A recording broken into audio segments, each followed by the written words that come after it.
Halo guys, ketemu lagi sama aku Meriza dari Miracle Art and Fashion Course. Oke, hari ini kita akan ngobrol-ngobrol soal bagaimana sih kita itu bisa mempelajari tentang pola, yaitu khususnya pola dasar dan juga pecah pola itu, supaya kita bisa menghasilkan banyak baju walaupun kita tuh belajar nggak perlu lama-lama gitu. Karena kenapa kok kayak gitu?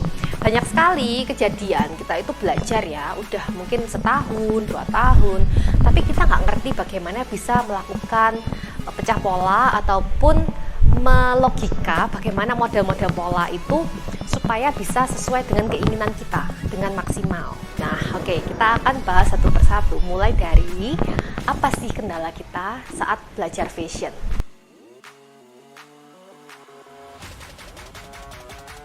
Oke, yang pertama soal kendala kita saat belajar fashion adalah motivasi. Bener nggak? Karena ternyata yang membuat kita tidak bisa untuk memahami tentang desain, pattern, ataupun sewing dengan baik itu karena kita kurang motivasi tentunya. Maksudnya kurang motivasi itu gimana? Ya, misalnya nih, kita belajarnya tidak maksimal, jadi kita cenderung males-malesan atau kita kurang mau untuk mengeksplorasi. Jadi mungkin kita kurang baca referensi, mungkin kita juga hanya mengandalkan dari mentor kita. Misalnya kita punya guru ya, hanya mengandalkan dia saja, tidak mau belajar lagi. Jadi motivasi kita ini yang menjadi kunci. Kenapa kok kita ini kadang-kadang jadi kurang maksimal di situ gitu. Jadi teman-teman, masalah motivasi ini tentunya dari diri sendiri. Jadi kalau diri kita sendiri tidak mau untuk merasa aku nih butuh loh gitu ya, aku butuh loh untuk bisa mengerti, aku butuh loh untuk bisa memahami, atau aku harus bisa menguasai nih gitu, kayak semacam punya target gitu ya. Jadi mungkin kita bisa bikin target aku maunya dalam 3 bulan ke depan aku harus bisa menguasai model-model seperti ini. Nah, kalau kita punya target itu tentunya akan membuat kita itu lebih terpicu gitu untuk bisa memahami gitu ya, untuk kita mau belajar lebih banyak di situ. Jadi teman-teman, motivasi ini adalah hal yang pertama dan juga yang sangat penting sekali.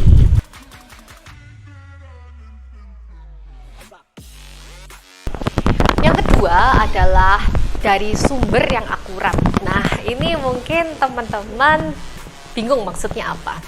Jadi ya mungkin kalau teman-teman sekolah ya, dulu waktu sekolah SD, SMP, SMA gitu ya, pasti kita akan mempelajari apa yang kita punya ya, misalnya buku pelajaran, LKS gitu ya. Kemudian kita akan mengikuti acuan itu untuk kita bisa mendapatkan ilmu yang kita rasa memang itu adalah yang seharusnya atau itu yang betul gitu. Nah, bagaimana kalau kita itu mempelajari dari tempat yang salah? Misalnya seperti ini.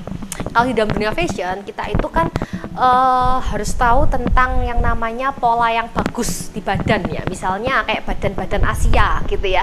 Kita harus mengerti dong badan Asia itu seperti apa, konstruksinya seperti apa, struktur badannya seperti apa. Nah, seandainya kita waktu pertama kali belajar, kita langsung belajar untuk badan orang-orang Kaukasia yang tentunya sangat jauh berbeda. Kemudian kita bikin baju ready to wear. Nah, kita bikin baju ready to wear yang targetnya adalah orang Asia. Padahal kita belajarnya baju Kaukasia, postur tubuh orang Kaukasia.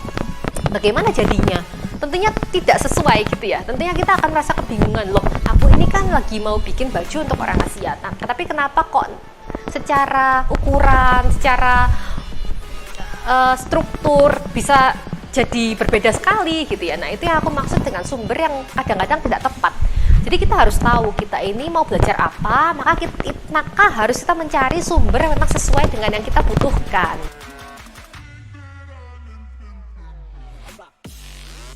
Poin yang ketiga adalah mentor. Maksudnya mentor, tentu saat kita mempelajari sesuatu sangat lebih baik kalau kita memiliki mentor yang bisa mengarahkan kita untuk bisa mempelajari secara benar atau secara struktural. Kalau kita belajarnya misalnya nih aut-autan gitu ya, nah kita belajar dari YouTube tapi kita nggak tahu urutan yang betul bagaimana, tentu resikonya kita bisa kacau secara pemikiran.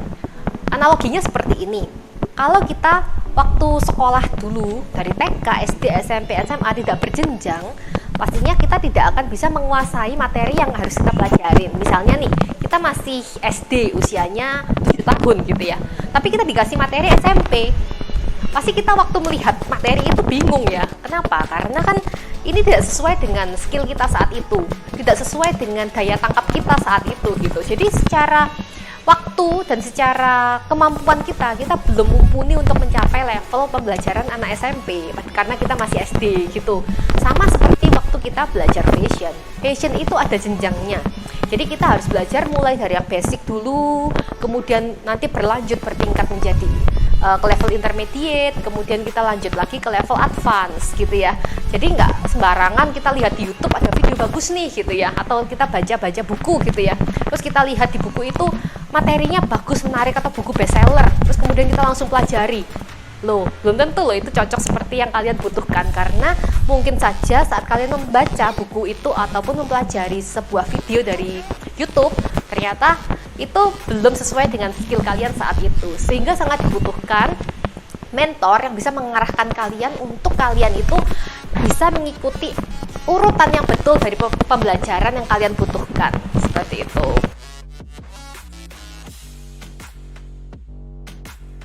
Kemudian yang keempat, yang tidak kalah penting adalah kita itu kurang praktek dan juga kurang rutin untuk berlatih. Ya, betul atau betul gitu ya. Karena ini sering kali kita lihat juga kita lihat di murid-murid gitu ya, ataupun di desainer yang sudah mulai bikin brand gitu ya. Seringkali males untuk mencoba lagi, misalnya untuk model-model baru gitu ya.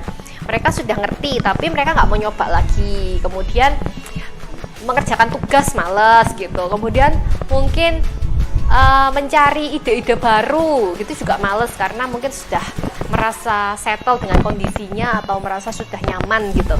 Jadi itu sebetulnya menjadi hambatan juga untuk kita bisa berkembang di dalam dunia fashion kalau kita nggak mau berlatih ataupun mengembangkan diri di bidang ini, seperti itu ya teman-teman. Jadi jangan pernah berpikir kalau aku sudah bisa atau aku sudah mahir, tapi karena kita nggak pernah berlatih lagi atau kita nggak pernah mencoba belajar lagi di ide-ide baru ataupun model-model baru, terus kita merasa kita tidak akan stuck di situ, itu salah besar.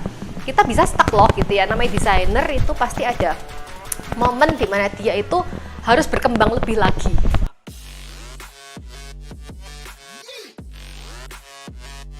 Oke teman-teman, setelah kita mengetahui apa saja yang menjadi kendala kita saat belajar fashion atau mengembangkan skill kita di dalam bidang fashion, ada hal-hal lain yang juga cukup perlu untuk kita tahu dan kita pahami, yaitu bagaimana kita ini sebagai seorang calon fashion designer bisa mengerti tentang pembuatan pola atau pecah pola itu dengan lebih mandiri gitu ya.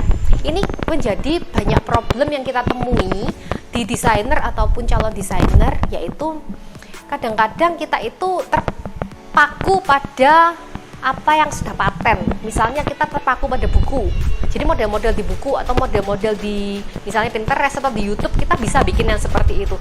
Tapi seandainya kita melihat sebuah model baru gitu ya, atau kita menciptakan sebuah model desain baru, kita nggak ngerti bagaimana melakukan pecah polanya. Itu kenapa ya? Kok bisa seperti itu ya? Kayak semacam kayak kita itu stuck dengan caranya kita untuk melakukan pecah pola. Dan itu juga sering terjadi di calon desainer ataupun murid-murid yang baru belajar fashion ya. Mereka sudah belajar gitu ya selama mungkin setahun atau 2 tahun, tapi lepas dari sekolah mereka nggak bisa untuk melogika sendiri pecah pola. Jadi model-model tuh mereka nggak bisa kembangkan secara mandiri. Jadi kayak terikat dengan tutornya atau terikat dengan materi-materi yang mereka pelajari saja. Itu sering terjadi dan kita melihat itu fenomena yang banyak terjadi di kalangan para calon desainer yang baru belajar fashion. Bagaimana ya caranya untuk kita bisa menghindari hal-hal ini? Jadi bagaimana caranya kita bisa membuat banyak sekali pecah pola, tapi kita bisa mandiri dan kita tidak terikat pada sesuatu metode ataupun terikat pada tutor tertentu gitu.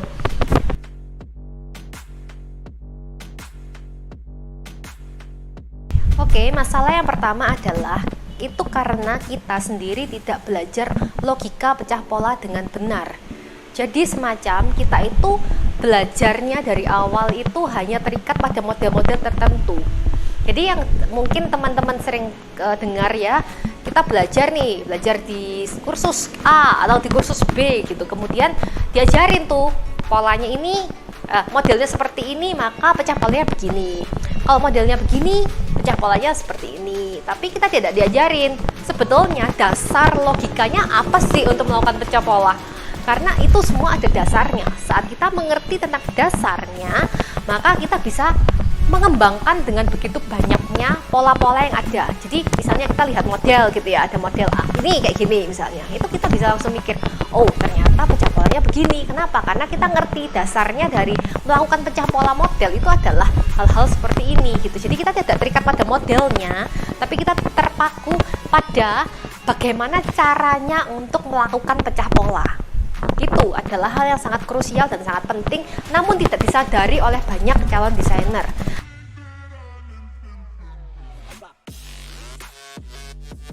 Kemudian masalah yang kedua adalah kita tidak mempelajari tentang technical drawing. Jadi teman-teman tahu technical drawing itu apa ya? Jadi kalau technical drawing itu adalah penerjemahan kita dari desain menjadi sebuah detail dari baju, ataupun ukuran-ukuran, posisi dari bajunya itu bagaimana, kemudian baju ini detailnya apa saja, itu semua ada di technical drawing. Dan ini sangat sering dilupakan oleh seorang desainer, apalagi desainer custom atau yang punya usaha sendiri gitu ya, home industry. Itu kadang-kadang dari desain langsung aja nih bikin pola. Kenapa kok gitu? Itu sebetulnya memang bisa terjadi kalau kita mengerjakan semua sendiri. Misalnya kita desainer, kemudian kita bikin pola sendiri gitu ya. Nah itu memang kadang-kadang akhirnya kita lupakan, karena kita merasa kita yang akan bikin polanya sendiri gitu. Tapi tentunya technical drawing ini tidak boleh kita lupakan sebetulnya. Kenapa? Karena dengan adanya technical drawing, kita akan mengerti secara spesifik apa yang mau kita buat. Kita ini mau bikin pola apa? Kita ini mau bikin detail-detailnya di mana? Kita mau bikin ukurannya seberapa? Gitu ya. Kemudian konstruksi ya, misalnya detail ada pleatsnya mungkin, ada kerutnya mungkin, kemudian di bagian mana, di bagian tertentu itu ada detailnya yang kita mau berikan gitu ya. Itu semuanya harus kita tuangkan ke dalam technical drawing. Nah, di situ membuat kita tuh tidak terlupakan dari desain yang mau kita buat, kemudian kita juga tidak lupa terhadap detail-detail yang mau kita berikan di dalam baju tersebut, sehingga pola yang kita buat akan menjadi lebih spesifik, kemudian pola yang kita buat juga akan lebih tidak ada kesalahan di sana.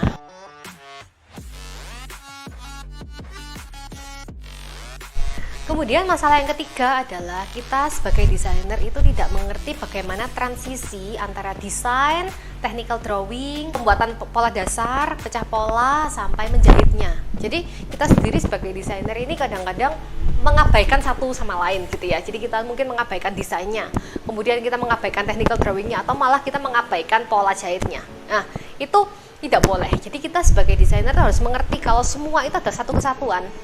Semua ini saling berhubungan dan mereka saling menunjang satu sama lain. Sehingga kita harus melihat dari satu bagian, saya dari desain ya, kita harus membuat desain itu secara spesifik. Kemudian kita bisa masukkan ke dalam technical drawing, dan technical drawing juga seperti tadi sudah saya sebutkan juga harus kita buat secara spesifik gitu. Kemudian dari technical drawing yang sudah kita buat dengan tepat, kita lanjutkan ke pembuatan pola dasar yang ukurannya harus kita buat juga dengan benar, seperti dengan ukuran yang mau kita buat, entah custom ataupun sewa ya. Mau kita bikin baju sewa, tentunya kita harus mempertimbangkan itu beda pengukurannya. Kemudian setelah pola dasar, kita harus membuat pecah pola sesuai dengan model dari desain dan technical drawing yang kita sudah buat tadi. Baru dari situ maka lakukan ke potong kain dan menjahit. Jadi jangan sampai nih polanya belum fix terus kita juga sudah langsung potong kain. Itu seringkali terjadi dan membuat kita itu akhirnya pusing saat menjahit, karena ternyata mungkin ada beberapa bagian yang kurang pas sesuai dengan yang kita inginkan, namun terlanjur sudah potong kain gitu. Jadi di situ teman-teman akhirnya belajarnya itu kurang maksimal karena tidak mengerti transisi satu sama lain ini saling berhubungan seperti itu. Jika kita tuh mengabaikan dan merasa oke, aku pokoknya menghasilkan sebuah baju gitu. Jadi teman-teman harus ingat 3 hal ini harus kalian ketahui dan harus kalian ikutin, karena ini akan membuat kita itu mengerti tentang bagaimana bisa membuat ratusan atau bahkan ribuan model baju itu tanpa perlu belajar bertahun-tahun gitu loh. Karena kan kalau kita harus trial error, ya itu tadi, waktunya kita lama yang terbuang, tapi ilmunya kita yang kita miliki tidak terlalu banyak, kayak gitu.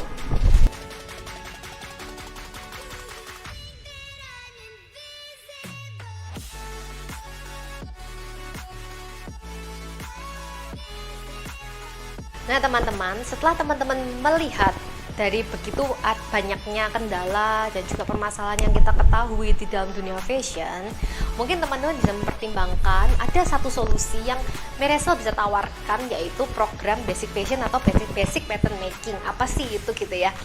Program ini adalah program singkat yang hanya dijalankan selama 3 bulan saja. Namun keunikannya adalah kita mengajarkan teman-teman itu logika pecah pola secara maksimal dan secara benar. Karena teman-teman nggak perlu belajar lama-lama untuk bisa membuat banyak sekali model baju. Jadi di program basic saja teman-teman bisa membuat berbagai macam model baju itu. Namun yang paling menguntungkan kalian adalah kalian itu ngerti gimana membuat baju itu dari dasar, dan kalian bisa mandiri, jadi tidak terikat dengan tutor waktu kalian lulus dari 3 bulan pembelajaran. 3 bulan saja loh teman-teman. Jadi mungkin teman-teman banyak sekali saya sering dengar gitu ya, betul kah 3 bulan gitu ya, karena kadang berpikir aku dulu tuh belajar tuh sampai setahun gitu ya, tapi juga hasilnya begitu gitu. Mungkin aku juga ada yang belajar itu sampai mungkin harus sampai 2 tahun ataupun lebih gitu ya, tapi juga nggak bisa yang benar-benar bisa bikin model baju itu sampai yang aneh-aneh kayak gitu. Itu sering sekali kita dengar dan sering kita menerima pertanyaan itu. Namun di sini di Miresel kami bahkan memberi garansi 100% untuk murid atau uang kembali kalau teman-teman nggak bisa. Jadi wow gitu ya, mungkin teman-teman berpikir apa sih keunikannya gitu ya. Nah teman-teman tentu harus tahu kalau Miresel ini adalah sekolah yang berfokus pada bagaimana kami ingin teman-teman itu memiliki logika pecah pola yang benar, bukan hanya bisa menjahit, namun teman-teman bisa menjadi desainer yang mumpuni dan teman-teman bisa mendapatkan skill yang maksimal di pembelajaran kalian selama 3 bulan itu tadi. So teman-teman mungkin bisa mempertimbangkan di sini kalau belajar basic fashion ataupun basic pattern making saja di Miresel, kalian hanya membutuhkan waktu 3 bulan untuk bisa menjadi desainer yang cukup andal, karena kami juga memiliki banyak sekali alumni yang sudah bisa menghasilkan karya-karya yang baik dan juga bisa membuat brand sendiri karena mereka lulusan dari basic Miresel. Oke teman-teman, kalau gitu sampai jumpa di video berikutnya, karena kami akan memberikan informasi-informasi menarik juga tentang edukasi di dalam bidang fashion ataupun hal-hal yang menarik seputar fashion yang mungkin akan membantu teman-teman untuk mengetahui banyak sekali pengetahuan-pengetahuan mendasar ataupun pengetahuan-pengetahuan yang kita butuhkan di dalam dunia fashion untuk mengembangkan skill, kemampuan, dan juga bisnis kita. Gitu teman-teman, terima kasih. Jangan lupa subscribe di YouTube Miresel Fashion, dan juga kalau teman-teman ada pertanyaan lebih lanjut boleh WA di official WA Miresel di sini. Oke, terima kasih teman-teman. Sampai jumpa.